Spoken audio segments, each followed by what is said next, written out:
Un homme qui se lève tôt, prie, lit, planifie et élimine les distractions ne peut pas rester le même. Ce n'est pas une prophétie vague, c'est une loi. Le changement devient inévitable parce que tu as modifié les causes. Tu n'as pas besoin de tout changer d'un coup, mais tu dois commencer maintenant. Pas demain, pas la semaine prochaine.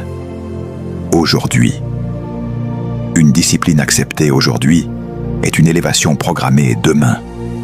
Et chaque jour où tu repousses, tu votes pour rester au même niveau. Alors voici le moment où tout se joue.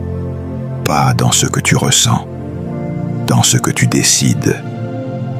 Parce qu'il arrive toujours un instant où Dieu cesse d'expliquer et commence à attendre une réponse.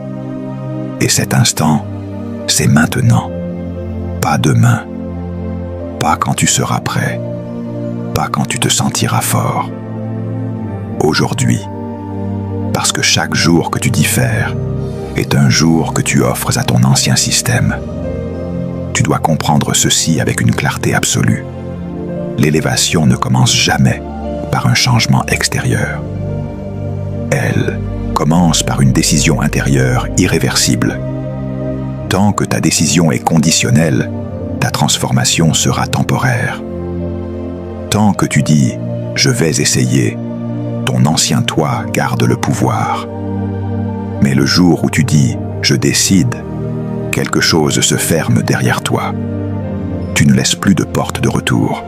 Tu cesses de négocier avec ce qui te détruit. Ce message n'est pas venu pour t'inspirer. Il est venu pour te positionner. Tu as assez entendu. Tu as assez compris. Tu as assez analysé. Le problème n'a jamais été la révélation. Le problème a toujours été l'exécution.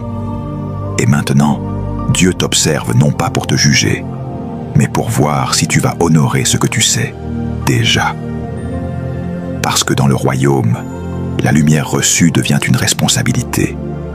Et la responsabilité exige une réponse. Voici la vérité finale. Tu ne changeras pas quand la douleur sera plus grande.